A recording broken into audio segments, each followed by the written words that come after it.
Con el hashtag La Tarde Mega. Bien, vamos a seguir hablando de este tema. Hay más elementos que van sumándose. Queremos conversar de esto. Vamos a sumar a la conversación a Gustavo Balmaceda, abogado penalista de la Universidad Finisterra. ¿Cómo está, abogado? Gracias por acompañarnos. Buenas tardes. Muy buenas tardes, gracias a usted. Bueno, a ver, ¿cómo ve la situación de Manuel Monsalve, particularmente la audiencia de mañana, donde ya expuso el Ministerio Público, la defensa en este minuto, es probable que estén reunidos nuevamente con Monsalve, estuvieron ayer 4 horas viendo la defensa? ¿Cómo ve usted la situación de Monsalve mañana? Claro, no hay que inventar la pólvora ni el hilo negro para decir que lo tiene bastante complejo. Quiero explicar por qué lo tiene tan complejo.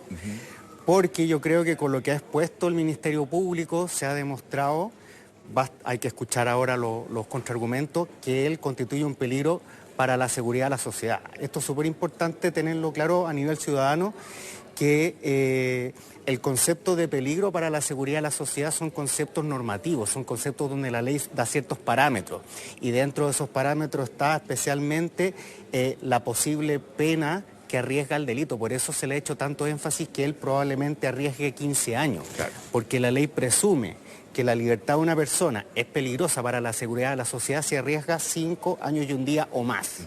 Y por prognosis de pena podría llegar a 15 años. Ahora, peligro para la sociedad, peligro para el resultado de la investigación y también para la víctima. Entonces, a mí me parece, sin ser abogado, que se dan estas 3 premisas en este caso, ¿no? Por el rango que él tenía, que estaba a cargo de las policías, de la seguridad del país, básicamente, también por las amenazas que ha sufrido la víctima y por los intentos de intervenir en la investigación, con todo lo de las cámaras y todo eso, ¿no? Es muy importante eso que plantea usted, porque efectivamente tienen que cumplirse esos 3 parámetros. Pero donde yo creo que él lo tiene más duro para defender que quede efectivamente en libertad, hablemos de libertad que no sea una prisión preventiva, porque un arresto domiciliario también es una privación de libertad, es por el tema del peligro de fuga. O sea, el peligro de fuga me refiero al peligro para la seguridad de la sociedad. ¿Ya? Porque las penas que arriesga son muy altas y sacarse ese argumento es muy difícil. Pero lo que decía su abogada, que era que tenían casi un acuerdo tácito con el fiscal de que Manuel Monsalve, cuando estaba cumpliendo o sea, no estaba ni siquiera detenido, pero él estaba en un lugar que era conocido por el Ministerio Público, que tenía permanentemente a toda la prensa fuera de su casa, que había una alerta de Interpol, que era imposible que se fugara prácticamente por quién era.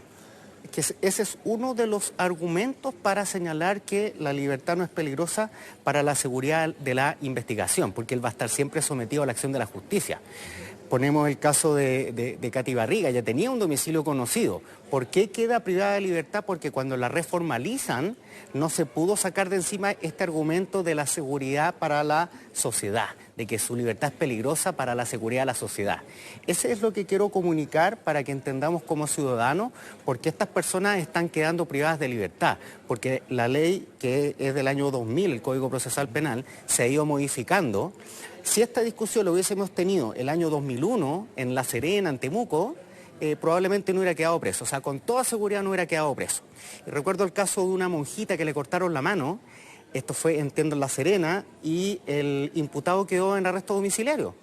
Y hubo toda una discusión ciudadana, pero ¿cómo es posible que él no sea peligroso?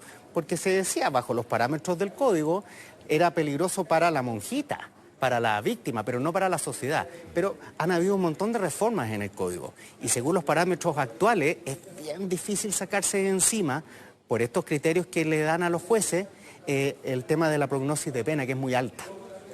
Ahora, claro, es bien complejo, pero mañana Manuel Monsalve debería quedar en prisión preventiva.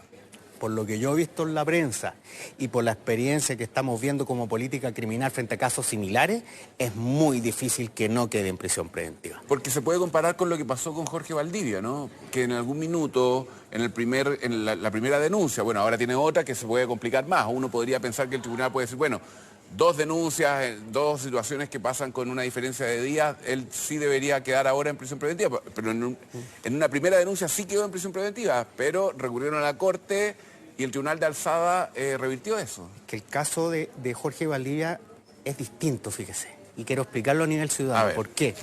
porque ahí la defensa se está valiendo del argumento de que los hechos no son acordes al tipo penal.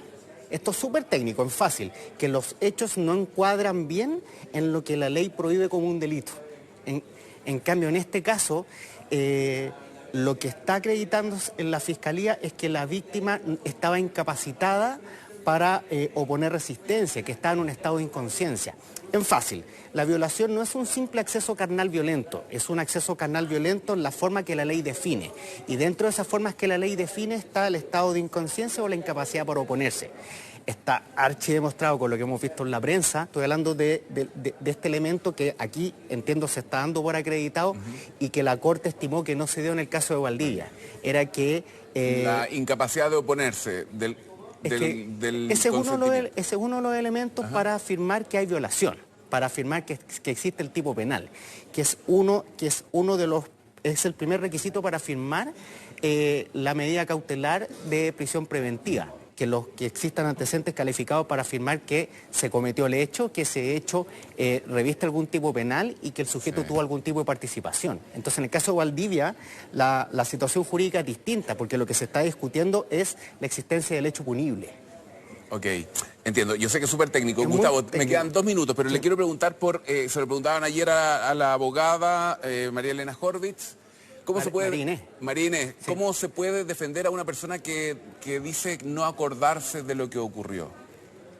Porque, ¿cuál va a ser el argumento de la defensa por su experiencia? ¿O cómo se puede defender a Manuel Monsalve? Fue mi profesora, yo la respeto muchísimo, pero lo encuentro bastante arriesgado, porque esa defensa es decir que aquí no hubo acción. Explico, a nivel ciudadano, para que haya acción tiene que haber voluntad. ¿Qué significa eso? Que tiene que haber control. Si usted va manejando, se le mete una abeja en el ojo, no va a poder frenar y a lo mejor atropella a una persona, que no es lo mismo que se encandile, porque hubo algo de voluntad. Entonces, si está diciendo que él no se acuerda de nada, lo que está diciendo es que aquí no hubo voluntad. ¿Cuál es el problema? Que él, entiendo yo, que él se coloca de forma voluntaria en la situación de no voluntad.